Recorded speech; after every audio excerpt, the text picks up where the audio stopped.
Ketika lo udah berbulan-bulan pakai monitor yang panelnya OLED, lo pasti bakal malas banget balik lagi ke panel-panel kayak IPS, VA, TN, atau apapun lah itu namanya. Dan gue lagi dipinjemin sama Aorus Indonesia nih, Aorus FO27 Q3.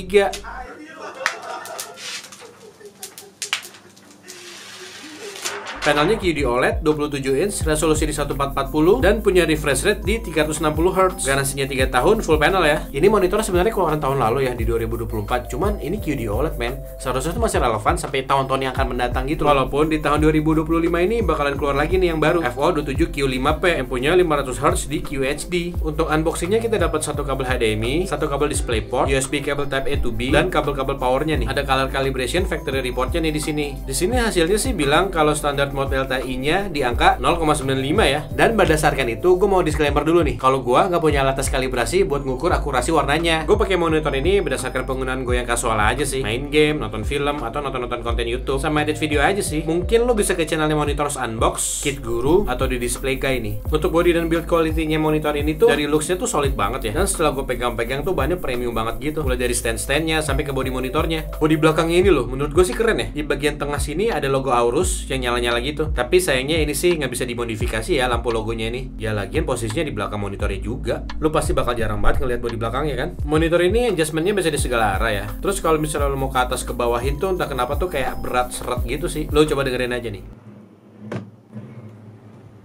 Untuk connectivity-nya juga cukup lengkap ya di sini. Ada port HDMI 2.1, DisplayPort 1.4, USB Type-C, atau alternatif DP buat laptop ataupun game handheld gitu. Karena ini punya power output up to 18 watt. Ini kecil sih di zaman sekarang. Ini panelnya dari Samsung QD OLED ya, dan punya coatingan yang glossy. Kalau misalnya ada lampu di depan monitornya, bakalan mantul-mantul gini sih. Make sure aja setup lo nggak terlalu banyak pencahayaan yang super tinggi di depan monitornya. Dan mereka punya speakernya nih, posisinya di atas sini ya, di kanan sama di kiri. Ya menurut gue cukup bagus ya, tapi nggak sebagus pakai speaker monitor studio ya. Karakternya di sini sih kenceng aja, bassnya terasa tapi nggak sedetail itu. Kalau dengerin podcast juga lumayan lantang nih suaranya. Pokoknya yang buat casual kayak gitu sih udah aman banget. Tapi perlu diingat kalau lo nyari suara yang detail atau yang krusial, speaker ini bukan buat kayak gitu ya. Gue bakal tunjukin speaker testnya, tapi perlu diingat nih, ini nggak 100 atau 1 juta % suara yang lo denger itu identical ya. Karena nanti yang lo denger itu ya dari speaker HP atau device yang lo lagi nonton video ini. Sebenarnya ini tuh useless banget sih. Lo tuh mesti dengerin langsung sendiri sih. Cuman demi nambah durasi, yaudah nih silakan dengerin.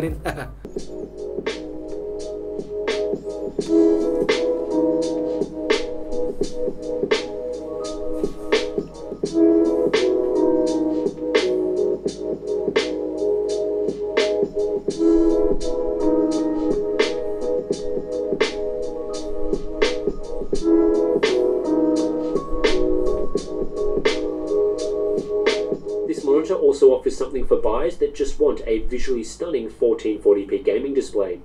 You don't have to utilize the 360Hz refresh rate to benefit from deep blacks, per pixel local dimming, and a great HDR presentation with up to 1000 nits of peak brightness.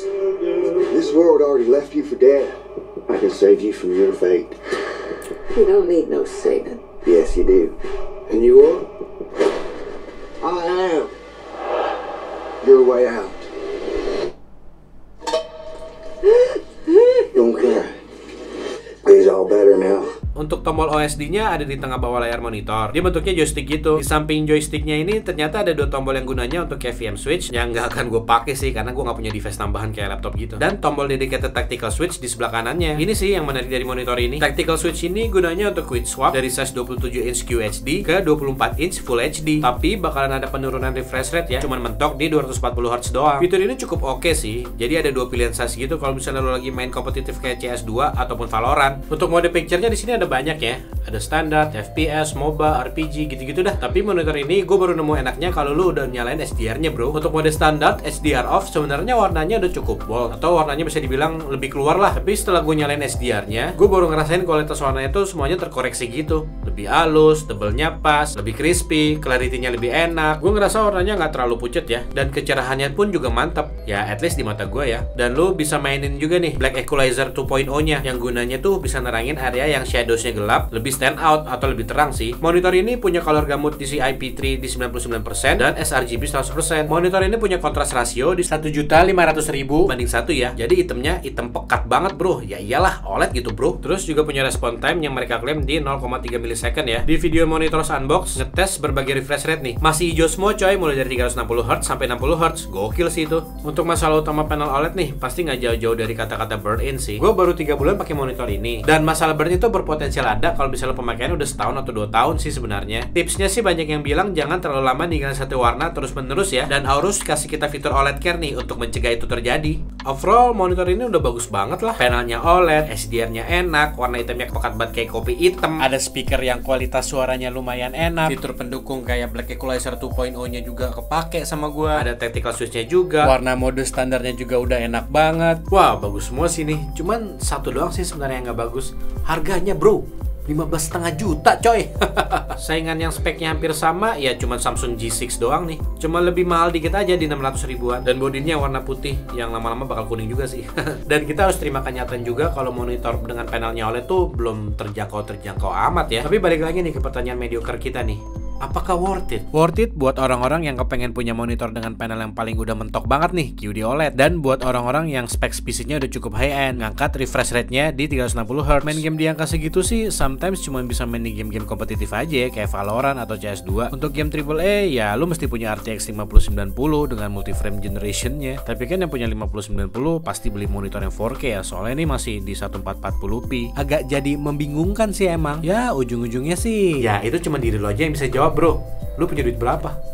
Dan pertanyaan itu tuh nggak berlaku buat yang duitnya unlimited ya. Lu mendingan pergi aja sana. Tapi sebelum lu pergi, jangan lupa beli monitor ini di link affiliate yang ada di deskripsi video ini ya.